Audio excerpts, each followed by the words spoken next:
Welcome to the Health Headliner podcast by Tudu Digital. Our content is informational only and not medical advice. Please consult your provider. Now, let's dive into today's headlines.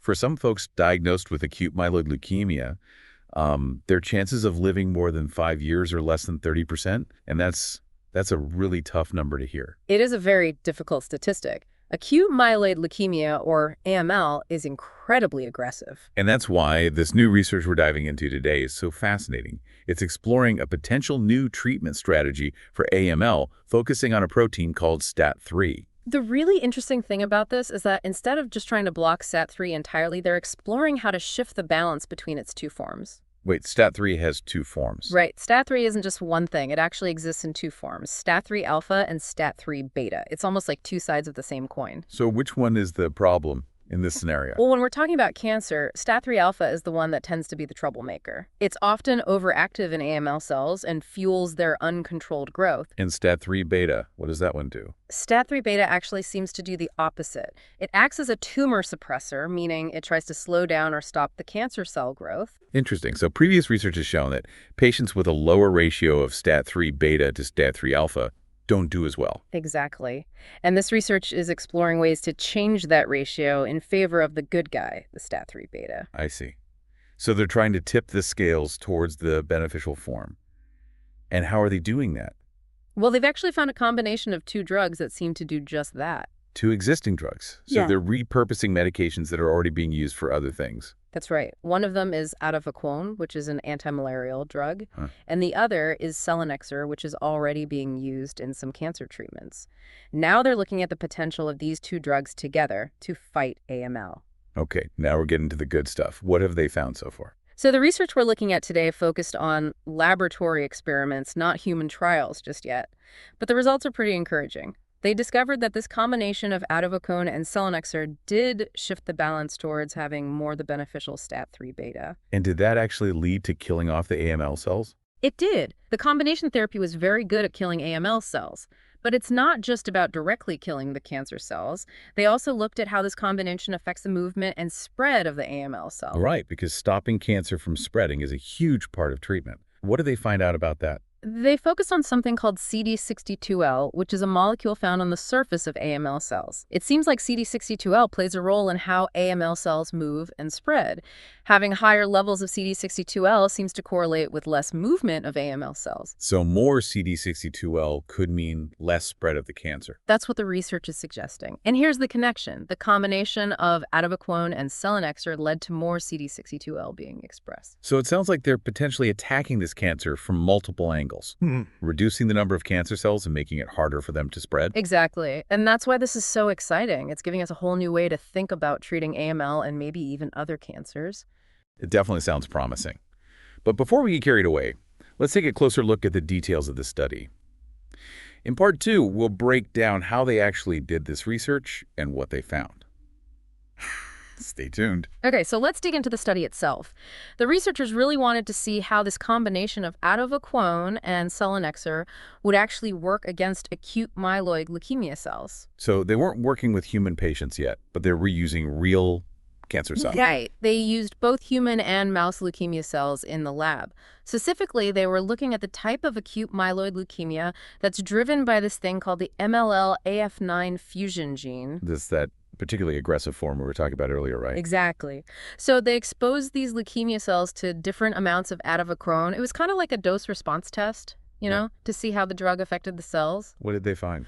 Well, they saw that Atovaquone was better at killing the leukemia cells that had the STAT3 protein compared to cells where they had removed the STAT3 protein. So that kind of suggests that Atovaquone is at least partly working by targeting STAT3, which is what they were hoping for. Yeah. And they didn't just look at whether the cells lived or died. They also looked at what was happening to the ratio of those two STAT3 forms, the alpha and the beta, after treatment with Atovaquone. And were they seeing that ratio shift in the right direction? They were. They found that Atovaquone increased the ratio of STAT3 beta to STAT3 alpha. And they saw this at both the RNA level, that's like the instructions for building the protein, and at the protein level itself. Okay, so that's one piece of the puzzle. Atovaquone seems to be pushing that balance towards the good STAT3 beta. But they also use Selinexor in this study, right? Right. And remember, selinexor is like a gatekeeper in the cell nucleus. It stops certain proteins from being transported out. And one of those proteins it stops is STAT3 beta, which is the one we want to keep inside the nucleus so it can do its job. Exactly. So by using selinexor, they could trap even more of that good STAT3 beta inside the nucleus, potentially making it even more effective. That's so smart. So you've got Atovaquone boosting the STAT3 beta and Selinexor, making sure it stays where it needs to be. What happened when they combined the two drugs? Well, that's when things got really interesting. They tested this combination on those leukemia cells, and the results were pretty amazing. The Atovaquone and selinexor together were way more effective at killing those leukemia cells than either drug was on its own. That's a great sign. It sounds like they were getting that synergy they were looking for. But of course, any new cancer treatment has to be safe. Yeah. Did they look at whether this combination was toxic to healthy cells? They did, and thankfully they found that the combination didn't increase toxicity to healthy human blood cells. That's really reassuring to hear. So it seems like it's targeting those leukemia cells while leaving the healthy cells alone. That's a big deal. But there was another important part of this research too, right? Something about CD62L and how it might prevent the cancer from spreading. You got it. They wanted to see if this increase in STAT3 beta that was happening because of the combination therapy would also lead to an increase in CD62L expression on the leukemia cells. And did it? It did. They found that both Atovaquone and selinexor, by themselves and even more so when used together, increased the amount of CD62L on the surface of the leukemia cells. Okay, so it seems like this combination therapy might be hitting the cancer cells from a few different directions. Yeah. Directly killing them, and maybe even making it harder for them to spread. You're getting it. To really explore the CD62L thing, they did some experiments with mice. They actually engineered leukemia cells to overexpress CD62L, so they had a ton of that protein on their surfaces. And then they injected those engineered cells into the mice. Exactly. And they compared those mice to another group that got regular leukemia cells without the extra CD62L. Did it make a difference? Did that extra CD62L have an impact? The results were pretty incredible. The mice that got the leukemia cells with that extra CD62L lived a lot longer than the mice with the regular leukemia cells. Wow, that's huge. Yeah. It seems like having more of that CD62L really could be protective and maybe helps to keep the cancer from taking over. Right. And it wasn't just about survival time. They also looked at the amount of leukemia cells in the bone marrow of those mice. And you know what? The mice with the engineered cells had a lower percentage of leukemia cells in their bone marrow. Meaning that the cancer wasn't as widespread in those mice. Exactly. It all seems to back up this idea that CD62L plays a role in controlling metastasis, which is the spread of cancer. This is all so promising. We're talking about a combination therapy that kills leukemia cells, increases that good STAT3 beta, boosts a protein that might stop the cancer from spreading. And it seems to be doing all of this without harming healthy cells. I mean, something not to love. It's true, but we do need to remember that this research is still in its early stages. These experiments were done in a lab, and with mice, we still need to see if these results hold up in humans. Right. We can't get ahead of ourselves. But even with that in mind, this research really is pretty groundbreaking. The whole new way of thinking about fighting acute myeloid leukemia, and maybe even other cancers, too. Absolutely. And the really exciting part is that it's building on what we already know about the STAT3 protein and its role in cancer. So this isn't just a random lucky break. It's a carefully thought-out approach that uses a deep understanding of the science. Exactly.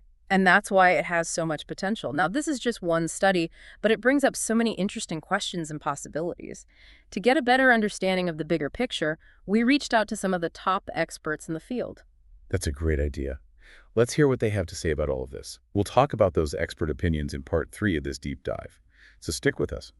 Okay, so we've really dug into the details of this study, and it's pretty clear that this research is generating some excitement. It is, but it's always good to get a wider perspective. Absolutely. So we reached out to a couple of leading experts in the field to hear what they thought about this research.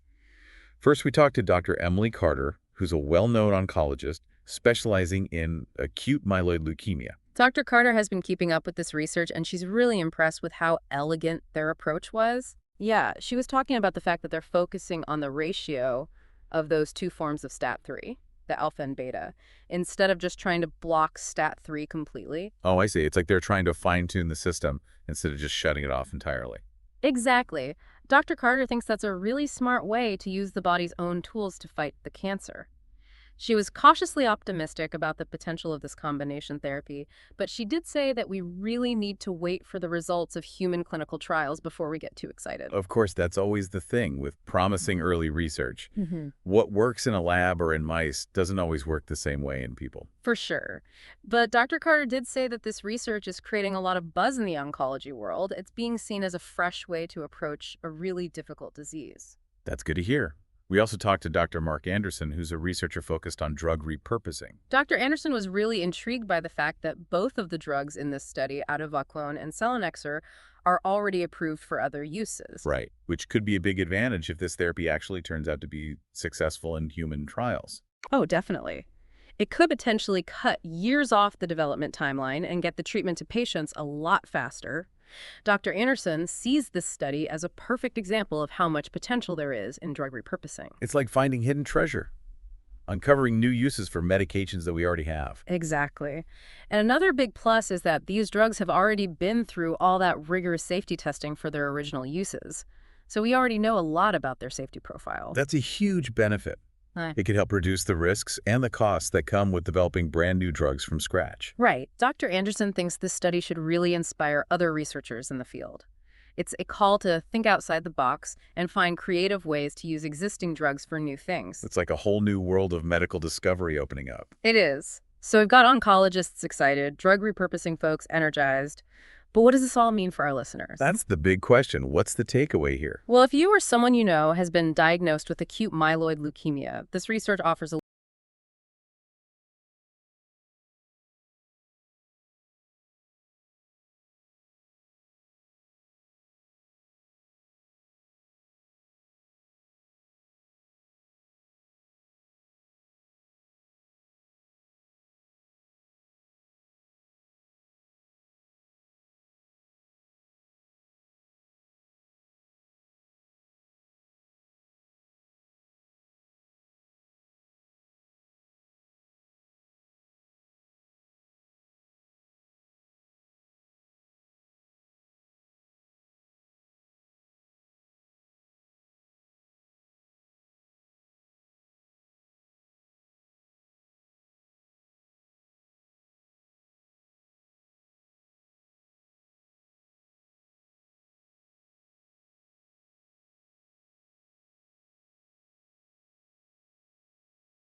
Thanks for tuning in to the Health Headliner podcast by To Digital.